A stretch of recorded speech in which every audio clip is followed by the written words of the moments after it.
Is the money in the Vatican promissory notes?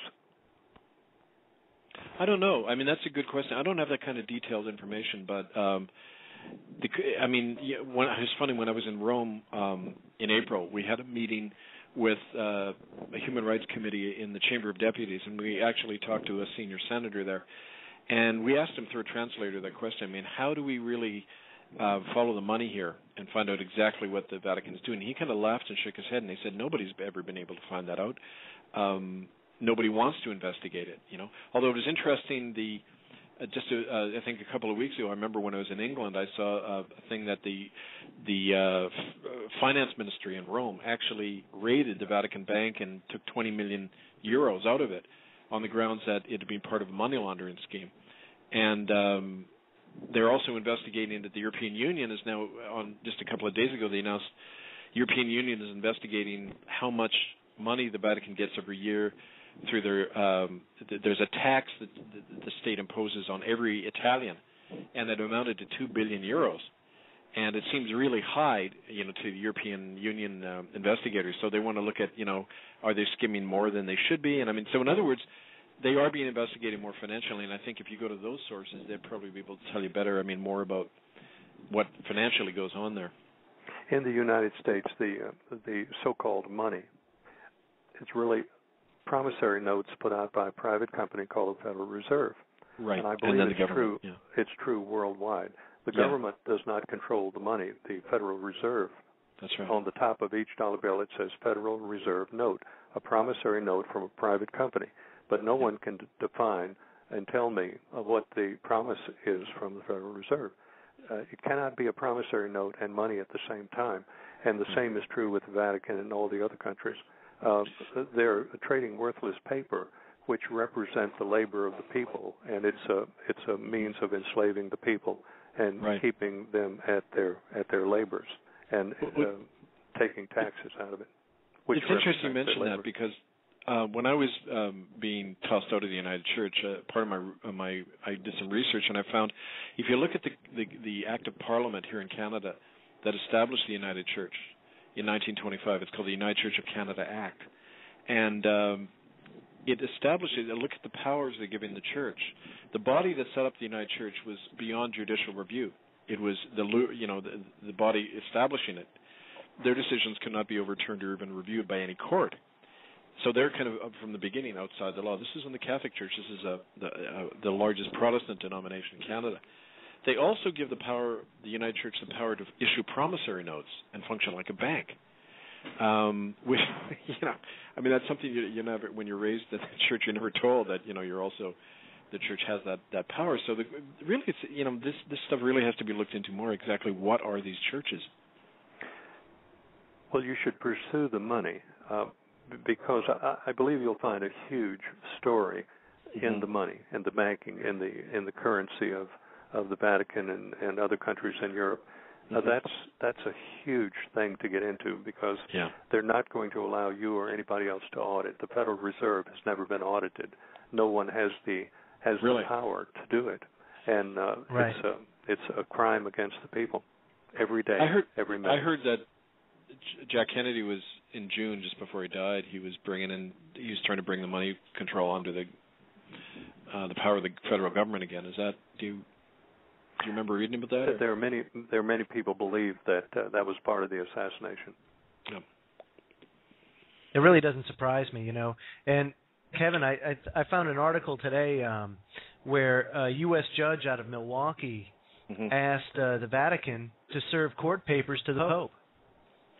That's right. And it was a church abuse case, And I found that rather interesting, too, because it goes against, like you said, that idealism of the diocese is its own entity. And it kind of goes with more of the Pope, you're the captain of the ship.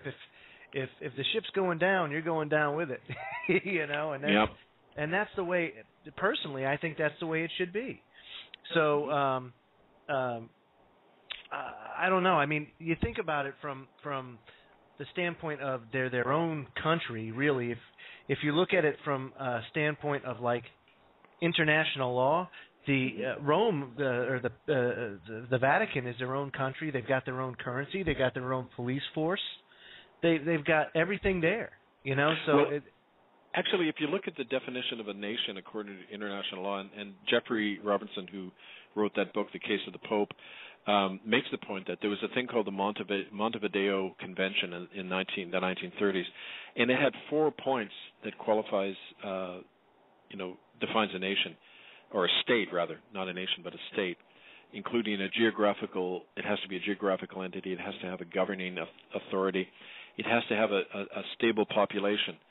I forget the 4th one, might come to me, but by all those criteria, the Vatican does not constitute a state.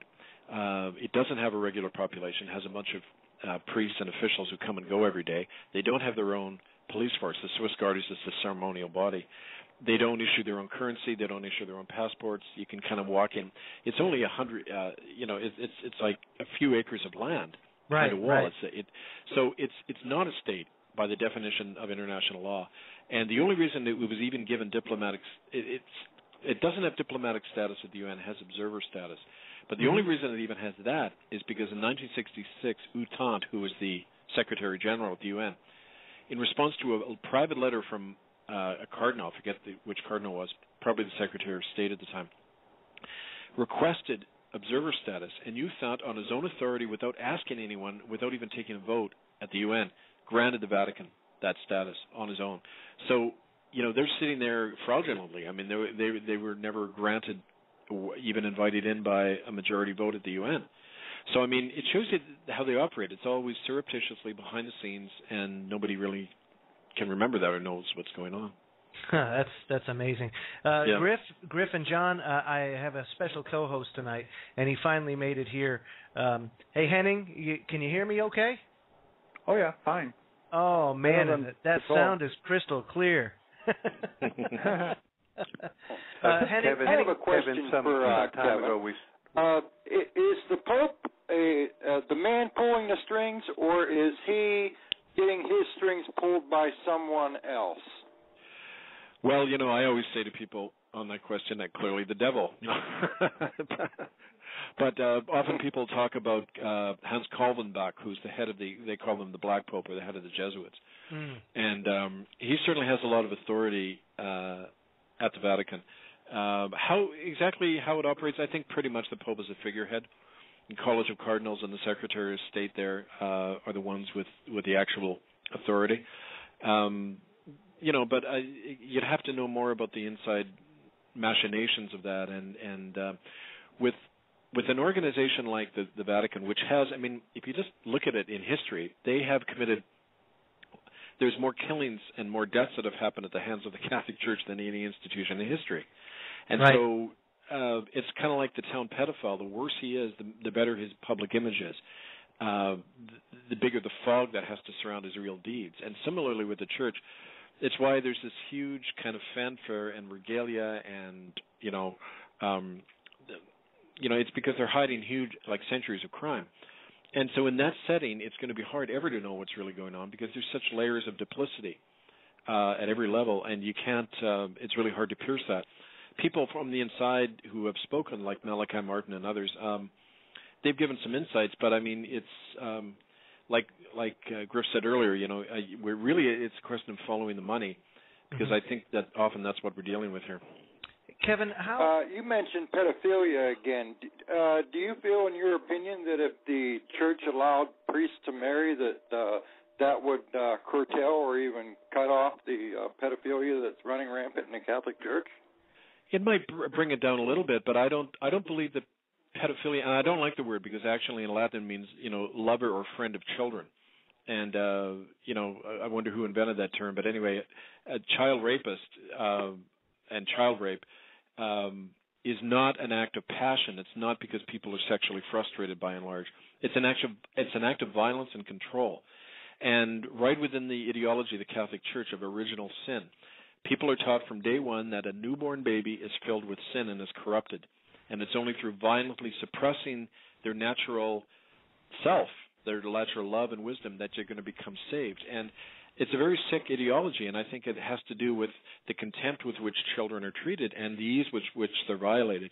So I think it's that too. I mean, it might help a little bit, but I don't think ultimately it's because of clerical celibacy, especially since the clerical celibacy wasn't brought in until the Council of Trent in the 1500s as part of the Counter-Reformation. Someone once jokingly said, the popes were having so many illegitimate kids who were making so many claims to the Vatican wealth that they had to bring in celibacy to protect their assets. And I think, there's truth to that. So I think it's a bigger question than just that. It's been said that the Zionists have whittled their way into the U.S. government and they're taking control. Do you know if the Jesuits have also made the same move within the government? Well, the Jesuits have always had a lot of influence in America. I mean, Georgetown University in Washington, Jesuit college. The Jesuits, as part of the Counter-Reformation, their whole job was to brainwash European culture, to counter the Reformation and free thinking and humanism and the Enlightenment. They heavily funded universities. Their whole purpose was to educate the elites of Europe and then of America to be loyal supporters of the Catholic Church. And that's why they were behind, the Indian boarding schools and that. That was their main purpose, kind of the ideological arm of the Vatican, if you like.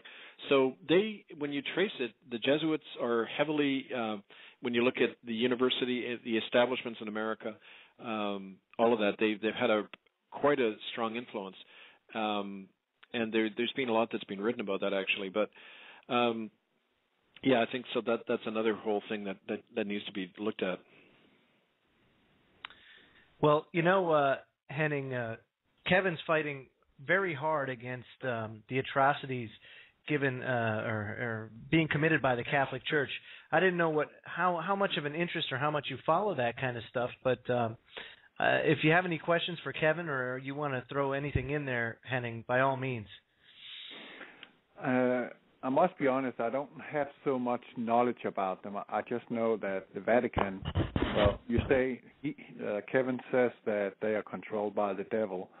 Mm-hmm. That means if they're controlled by the devil, that means they are controlled by that pyramid we see on the dollar bill. Mm-hmm.